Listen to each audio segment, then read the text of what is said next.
Menurut Perosvike, pada tahun 2012, bahasa Jawa adalah bahasa yang paling terkenal pada subgrup Malayo-Polinesia Barat pada rukun bahasa Austronesia. Bahasa Jawa dituturkan oleh 85 juta orang.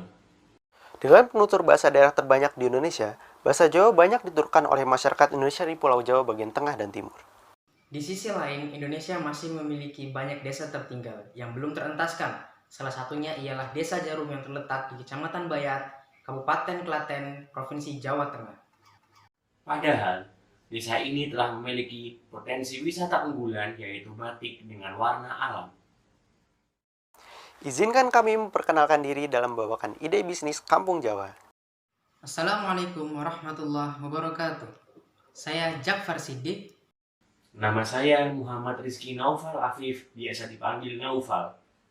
Dan saya Muhammad Rifki Arik Prabaswara, biasa dipanggil Arik. Kampung Jawa merupakan konsep bisnis berupa desa wisata yang terletak di Desa Jarum, menawarkan berbagai pembelajaran program bahasa dan budaya Jawa yang ditujukan kepada wisatawan lokal dan mancanegara. Kampung Jawa memiliki visi menjadi alternatif destinasi wisata sekaligus media pembelajaran bahasa dan budaya Jawa dalam rangka pelestarian kebudayaan bangsa. Visi ini akan kami raih dalam 3 misi. Yang pertama, meningkatkan taraf ekonomi warga Desa Jarum, Bayat, Klaten dengan wisata berbasis kearifan lokal. Kedua, memberikan pengalaman belajar bahasa dan budaya Jawa dengan metode interaksi sehari-hari dengan orang Jawa asli dan pembelajaran interaktif di kelas. Kemudian yang terakhir, menyebarluaskan nilai-nilai luhur budaya bangsa ke warga dunia, khususnya budaya Jawa. Desa Jarum adalah suatu desa yang terletak di Kecamatan Bayat, Kabupaten Klaten, Provinsi Jawa Tengah. Desa Jarum selama ini telah ditempatkan oleh pemerintah sebagai desa wisata karena kerajinan khasnya yaitu batik warna alam. Namun sayang sekali, menurut keputusan Menteri Desa PDTT nomor 126 tahun 2017, Desa Jarum masih termasuk desa tertinggal. Mengapa? Karena sebagian besar warganya masih hidup dalam garis kemiskinan. Oleh karena itu, perlu dioptimalisasi lagi potensi Desa Jarum supaya bisa terentaskan dari kemiskinan.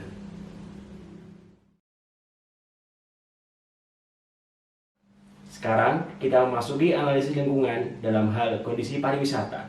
Tampak pada grafik, menurut statistik, jumlah wisatawan mancanegara Indonesia dari tahun 2009 sampai tahun 2018 mengalami peningkatan, yaitu pada tahun 2018 jumlah wisatawan mancanegara mencapai 15 sekian juta orang. Sedangkan untuk khusus spesifik Provinsi Jawa Tengah sendiri, jumlah wisatawan dari tahun 2011 sampai 2018 juga mengalami peningkatan, yang mana pada tahun 2018 jumlah wisatawan mancanegara maupun lokal ketika dijumlahkan mencapai 49,6 juta wisatawan.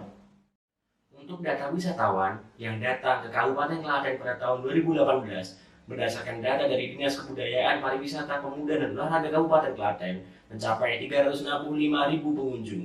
Dari 365.000 pengunjung tersebut, 209.000 pengunjung datang hanya untuk berwisata ke Kecamatan Bayat saja. Ini menunjukkan bahwa Kecamatan Bayat memiliki potensi yang besar untuk wisata.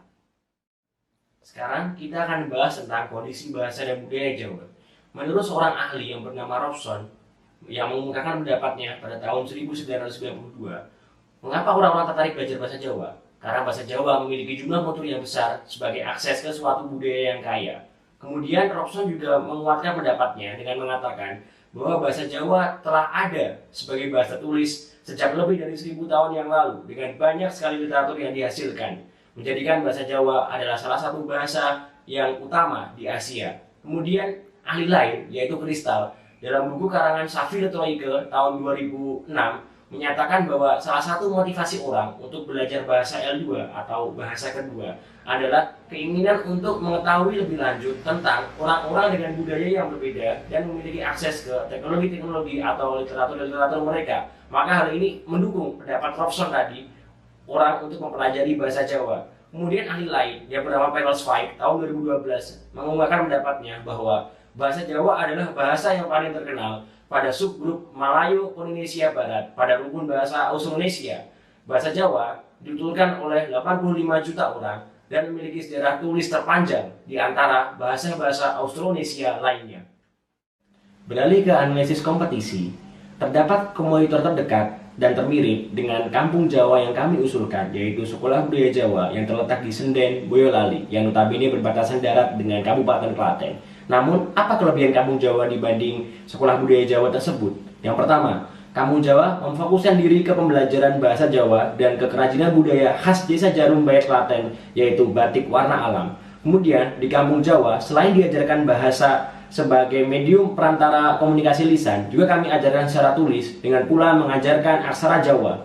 Yang terakhir, Kampung Jawa juga memiliki tujuan lain selain untuk mengambil profit, namun juga untuk mengoptimalisasi dana desa agar melepaskan Desa Jarum Bayat Klaten dari kategori desa tertinggal. Dari analisis SWOT, Kampung Jawa memiliki strength ataupun kekuatan berupa produk yang ditawarkan memiliki diferensiasi yang cukup kuat dibandingkan dengan konsep pariwisata pada umumnya. Selain itu, lingkungan ataupun yang dinamakan mitra akan menjadi nilai tambah tersendiri ketika melakukan suatu kerjasama yang terikat. Selain itu, dengan lokasi berada di Desa Jarum, seperti diketahui bahwa Desa Jarum merupakan desa wisata dengan keunggulan berupa batik, akan menjadi kekuatan tersendiri. Dari sisi weakness ataupun kelemahan Kampung Jawa, bahasa Jawa tersendiri memiliki keterbatasan. Mungkin ketika orang keluar negeri tidak banyak menggunakan bahasa ini sendiri. Selain itu, proses bisnis daripada Kampung Jawa, kami melihat bahwa memiliki konsep yang cukup lama dalam mengambil alur bisnis keuntungannya.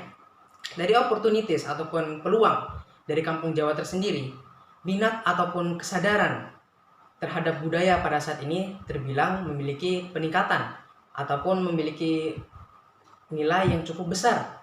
Selain itu, dengan dukungan pemerintah dalam membangun desa-desa, khususnya desa yang tertinggal, akan menjadi peluang tersendiri bagi Kampung Jawa. Threat ataupun ancaman bagi Kampung Jawa, mitra suatu saat mungkin bisa berhenti ataupun pelayanan yang belum maksimal ketika pendirian awal-awal Kampung Jawa. Dari analisis resiko ide bisnis Kampung Jawa, kami melihat mungkin bisa terdapat beberapa resiko ke depannya. Yang pertama, kesulitan dalam memperoleh pelanggan baru. Maka solusi yang kami rancang, yakni dengan melakukan branding market secara gencar di awal-awal pembukaan. Selain itu, dengan melakukan kerjasama dengan pemerintah setempat ataupun misalnya pihak sekolah di sekitar Desa Jarum dan memberikan diskon ataupun promo menarik lainnya. Resiko yang kedua, yakni kesulitan dalam mendapatkan mitra baru. Maka solusi yang kami tawarkan dengan memberikan kerjasama ataupun kontrak yang fleksibel dan mengedepankan konsep kekeluargaan sehingga kedua belah pihak, baik Kampung Jawa beserta mitranya, mendapatkan keuntungan masing-masing. Resiko yang ketiga, yakni membutuhkan modal awal yang besar. Maka solusi yang kami rancang, yakni dengan bekerjasama dengan institusi ataupun pariwisata yang terkait, dalam hal ini bisa bertindak sebagai investor. Selain itu, bisa saja dengan bekerjasama ataupun mengikuti program dari pemerintah ataupun dengan memanfaatkan resource yang ada. Resiko yang keempat, yakni berupa pelanggaran tertib yang bisa dilakukan oleh mitra ataupun pengunjung Kampung Jawa. Maka solusi yang kami tawarkan dengan membuat suatu kontrak ataupun peraturan yang sifatnya mengikat agar peraturan tersebut dapat ditaati secara bersama dan dapat memberikan keuntungan bagi elemen-elemen yang terlibat oleh Kampung Jawa. Kami mendiferensiasi aktivitas yang kami tawarkan kepada para wisatawan menjadi dua kategori. Yang pertama, wisatawan reguler harian, yaitu wisatawan yang hanya datang satu kali waktu untuk mengikuti kegiatan di satu hari itu saja. Untuk wisatawan yang tipe ini, kami menawarkan tempat-tempat atau spot berfoto, nuansa tradisional daerah, pagelaran seni, praktik membatik warna alam singkat khas Desa Jarum, kursus singkat aksara Jawa dan bahasa Jawa, village tour, serta interaksi dengan orang-orang Jawa asli.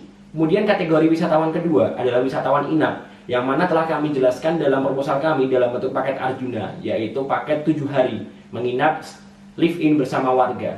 Untuk wisatawan jenis ini, kami tawarkan paket yang jauh lebih lengkap, yaitu kursus bahasa Jawa, aksara Jawa, kebudayaan Jawa, makanan Jawa, interaksi dengan orang-orang Jawa asli sehari-hari, tempat-tempat spot berfoto, nuansa tradisional daerah, pagelaran seni rutin harian, workshop membatik khas desa Jarum, serta tur keliling pedesaan atau village tour. Dari segmentasi pasar kampung Jawa, menargetkan 3 golongan. Yang pertama, usia 7-18 tahun. Memiliki ciri-ciri usia rentang SD, SMP, dan SMA, di mana mereka bisa mengikuti program sekolah yang berujung ke kampung Jawa. Selain itu, usia-usia ini bisa saja terlibat dalam aktivitas keluarga mereka ketika berwisata ke kampung Jawa. Golongan yang kedua, usia 19 hingga 30 tahun, di mana memiliki penjelasan orang-orang yang memiliki keinginan tahu yang luar biasa ataupun memiliki minat yang cukup tinggi terhadap bahasa dan budaya Jawa dan ingin mempelajarinya dengan baik. Dan penjelasan selanjutnya, sekelompok ataupun orang-orang yang ingin mencoba sensasi pariwisata yang berbeda pada umumnya. Dan golongan yang ketiga, usia 31 hingga 50 tahun, yaitu usia di mana mereka menginginkan konsep pariwisata yang berbudaya kepada keluarga mereka. Selanjutnya untuk harga-harga setiap paket wisata yang kami taruhkan. Nah, dapat dilihat kami membagi menjadi 6 kelas berdasarkan durasi wisata atau paket yang diambil. Di sini kami membagi menjadi 3. Untuk wisatawan reguler harian, pengambilan paket inap hingga 1 minggu, dan pengambilan paket inap 1 hingga 4 minggu. Kemudian, kami juga membagi perbedaan harga antara wisatawan lokal dan mancanegara, di mana perbedaan harganya sekitar 50 hingga 67%. Di era digital marketing yang cukup tinggi, kampung Jawa bisa memanfaatkannya dengan baik. Terdapat pilihan pemasaran. Yang pertama, melalui media sosial. Bisa berupa Facebook ataupun Instagram, dan melalui website yang berkembang pesat saat ini. Selain itu, bekerjasama dengan agen wisata yang terkait dan bekerjasama dengan aplikasi travel ataupun wisata.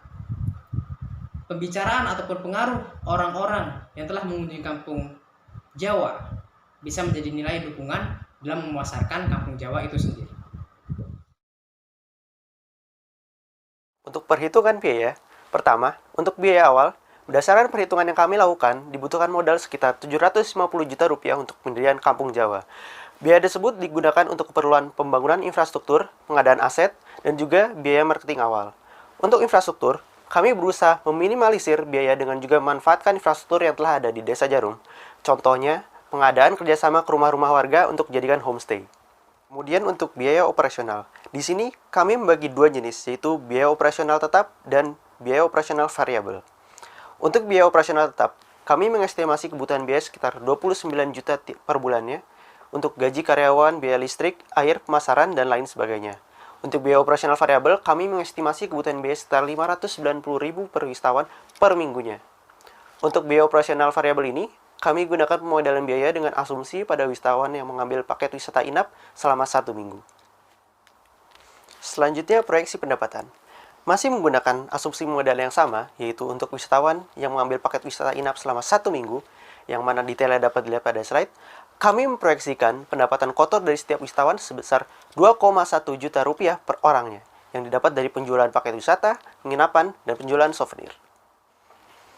Kemudian untuk perhitungan laba, kami melakukan perhitungan menggunakan rumus yang dapat dilihat pada slide di samping. Dari perhitungan tersebut, maka kami dapat menghitung berapa jumlah minimal wisatawan per bulannya agar biaya operasional dapat tertutupi. Dan didapatkan bahwa setidaknya dibutuhkan 20 wisatawan setiap bulannya menggunakan asumsi pemodelan yang sama dengan perhitungan sebelumnya. Berikut merupakan proyeksi jumlah wisatawan kampung Jawa selama 36 bulan atau 3 tahun sejak peluncuran. Di sini, kami menentukan awal peluncuran kampung Jawa ini pada bulan Januari, dan fluktuasi pengunjung yang dapat saudara lihat di sini berasal dari model yang kami buat berdasarkan pengamatan dan data tren kunjungan wisatawan tempat wisata di DIY Jakarta, tepatnya di Prambanan Kalasan dari tahun 2011 hingga 2015. Dari data proyeksi jumlah wisatawan dan perhitungan laba yang telah kami paparkan, maka kami memprediksi BEP dari kampung Jawa akan terjadi dalam jangka waktu 24 bulan atau 2 tahun. Sekian dari kami. Assalamualaikum warahmatullahi wabarakatuh.